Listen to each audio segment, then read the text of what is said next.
What is up, dudes, dudettes, and all the beautiful people of the interwebs? Bloodieknux here, aka the Gothic Gamer of LV1 Gaming, and I'm here with another review for all of y'all for a brand new game that just launched here, which is called Brok The InvestiGator.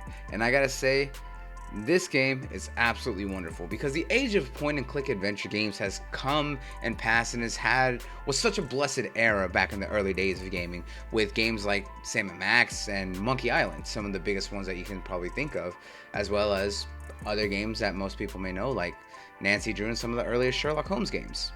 But the thing about that is that they have recently had a massive resurgence with new games coming back into that era, but also kind of adding their own twist.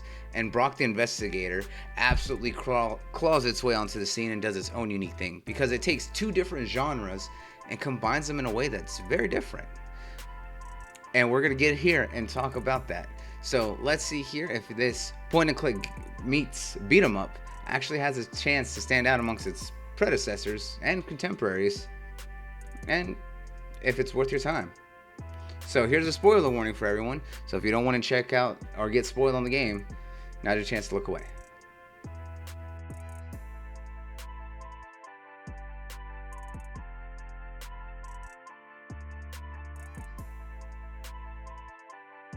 Okay, so first up here we have the start of the story, and Brok the InvestiGator actually starts with the main character, Brok, actually waking up in the middle of a fire here. Taking a look at the situation, he doesn't know how he's got there, his head's hurting, and he's just kind of in a panic. So right now his focus is on trying to escape out of the room and trying to see what's going on. So we find him trying to work his way out of this burning building, and eventually getting out of the room that he's locked in, and notes that he's in an entire apartment. He tries to escape out the next room and finds that all the doors are locked. Here, he finds a working robot trying to help him, and tries to see if that robot will open the doors, but instead, the robot attacks him. So our main character here has to fight his way through, and actually ends up finding his wife currently being crushed and stuck under rubble in this fire. He tries to do his best as he can to save her, only to realize that he's not strong enough and he's unable to. He then resigns himself to his fate by staying with her in the fire, only to realize that the whole sequence was actually just a nightmare that he's had, plagued with the death of his wife 5 years earlier. Now, our main character wakes up in his apartment to find his adoptive son, Graf, noting him about his night terror and the fact that he's been receiving calls, only for him to check and realize that he has a client who's been trying to get a hold of him. After he wakes up and has a short little stint in his apartment talking with the son there, Brok heads over to go and help his client and find out the details of his request, and goes on this investigation. He uncovers a truth about the client himself and the original request, as well. It leads him down this long, dark hole that leads into this deep-seated conspiracy on what's going on in his world, talking about why both residents within the slums, which is kind of more of the area for those who are unfortunate and not wealthy or able to live in the area known as the Dome, are kind of seeing that there's this mass divide between the communities, and that there's a reason why that keeps getting further and further, and actually uncovers a plot that is currently in the way of trying to kill off a lot of those people, due to a rising increase in toxicity due to the outside of the dome, as well as unable to access medication that's needed to help protect them. And throughout the story, we actually see that it unfurls across two different viewpoints. We have the main story following Brok himself, but at certain points throughout the story too, we also see everything coming from his son Graf, whose main focus is wanting to get back into safety under the dome, which is where he was originally from. His mother was a engineer and had worked under the dome. Actually, they all were before her death, and they were both resigned to having to live in the slums now. And throughout this story and kind of developing these plots, there's also a large host of characters that you build a relationship, and especially primarily between both Brok and Graf. They have a very estranged and very rough relationship as kind of an adoptive father, stepfather, and son, because of the fact that he took them while they were so young, as well as after the passing of Graf's mother, and just the extent of the circumstances, and with Brok not being really around as much, it's made it really hard on them. And there's so many points where you can choose to really focus on that relationship or focus on everything else. It's very deep. There's a lot to go on, and it also touches on a lot of very thought-provoking points, both with understanding if we were able to correct the courses of our past, what would we do here, as well as kind of understanding that we can't always be looking to the past. We have to focus on the future. What will we do if we had second chances? Will we take those chances? And just kind of resigning ourselves to our fate. What do we find most valuable in the world? What time do we treasure the most? And what we want here. And the game actually does a lot with this because it has a lot of humor with it, but also some very heavy moments as well. And having this narrative branch out across 10 different endings, there's a lot to really look forward to. And yes, there's some endings that are definitely jokes here, but there are some that definitely touch on some aspects that really get you thinking here. And there is one full-on canonical ending for those who work to get to the end of the game, uncover the full truth of everything that's been going on, as well as there's 2 extended scenes for those like myself who are completionists. For if you find all the in-game ads, which are collectibles that you can do, as well as finding and unlocking all the previous endings, you can actually get 2 extended scenes after the canon ending. A lot of this really does help to give a large amount of replayability because of the fact that there's so many different ways that you can approach each situation, and that plays out really well with the story. And because of that, I absolutely loved everything I got my hands on with.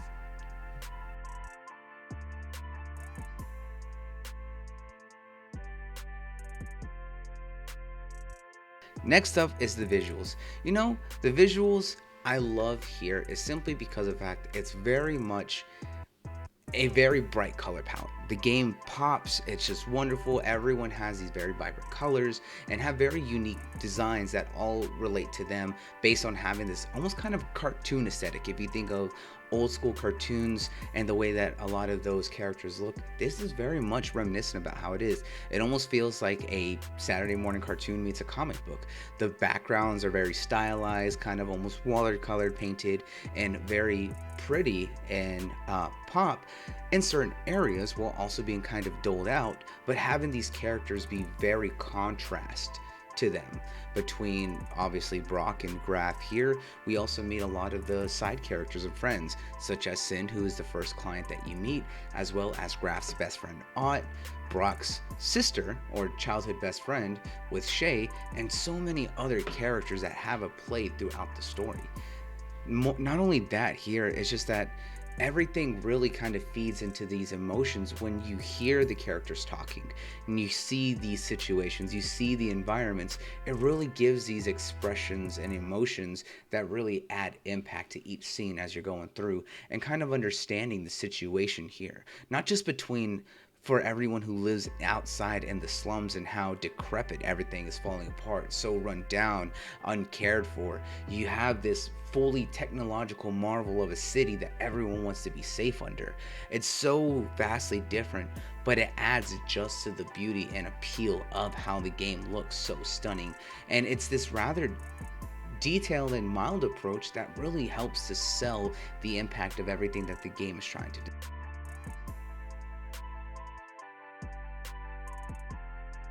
Next up, we have the sound here.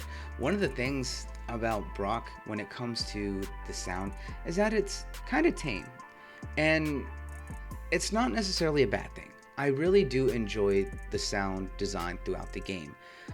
The only thing is that there's not a lot of variety, and what I mean by that is that there are certain background tracks that are used across different areas, and it doesn't make each of the areas, as limited as they are, kind of stand out. There's some where you can do small things within that can kind of change out the sound, but it's still very minute. And that's not necessarily a bad thing. It just doesn't help to add any weight or impact to some of those areas or in certain scenes. There's definitely moments where they add a little bit more sound design, they add more music, and it really helps to push that scene even further. But it's not always there for a lot of others.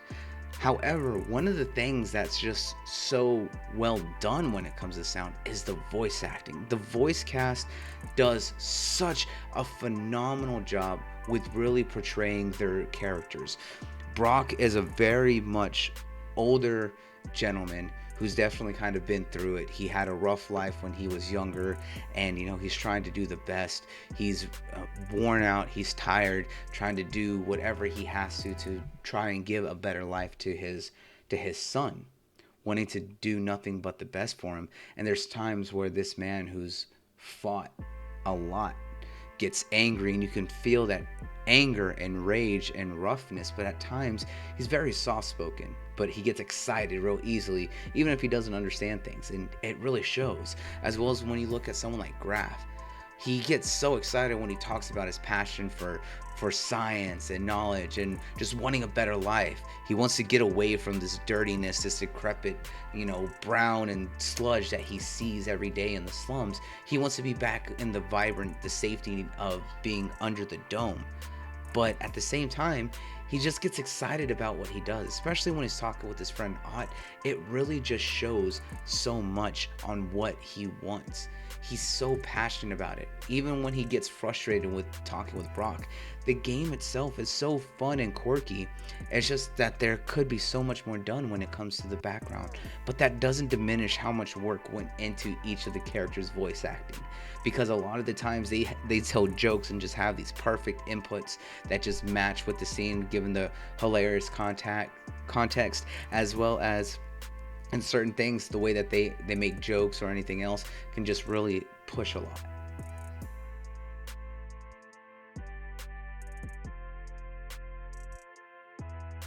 And lastly, here we have the gameplay. As I always say, gameplay is king, and the gameplay in Brok the InvestiGator is a very unique approach. And what I mean by that is that the game sells itself as a point-and-click adventure game meets beat 'em up, almost as the development team so lovingly call it, as a punch and click style game.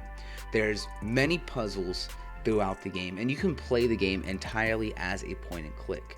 However, there's times where you will need to actually fight. So you have those moments where you'll actually play the game as a beat 'em up style brawler. And now, it's not a very sophisticated fight system. The combos are very basic. However, it's still fun to be able to use and fight your way through the game, and especially in these certain scenarios. More than anything though, what I like the most about the fact is that they give so much freedom of choice on how you want to approach it, is that fans and players can absolutely brute force, and I mean literally brute force, the way through puzzles. If you aren't able to figure out a puzzle or anything else and it may be a little bit too much, you can just absolutely brute force your way through by just punching everything. And I'm not even joking. There's a point where you have to try and open someone's apartment here, even though they sent you a text message with the security code to open that lock. You don't need to use that. Just punch the keypad and it'll open. Can't figure out how to get past can't get through a door here, don't know how to unlock it, punch your way through. If you don't want to deal with sneaking around the enemies or trying to be tricky, fight your way through. However you want to do it, you can absolutely do it.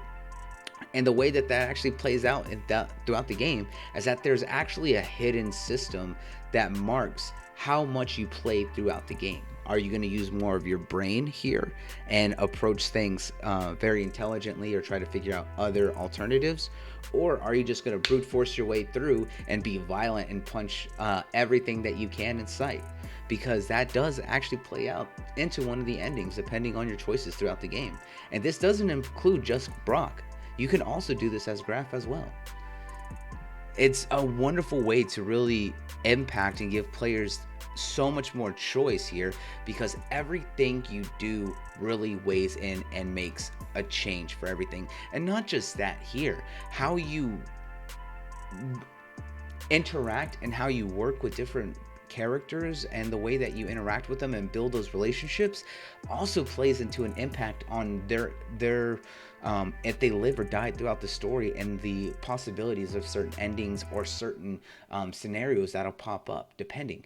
It gives so much to do, and that's what makes this game so fun. The combat is enticing with some of the combos that you can do, the way that it mixes in special attacks, keeping it very simplistic, but also just giving you that freedom, is that if you don't want to do the point and click stuff, you have options to just hop in and just get into some fights and just have fun with it.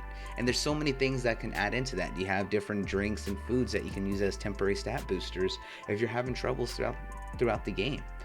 It really offers so many dynamic and unique ways to approach this game that cowcat absolutely had a wonderful idea with mixing two genres that most people would not think about, and making it work both narratively and artistically throughout the game. And I love that.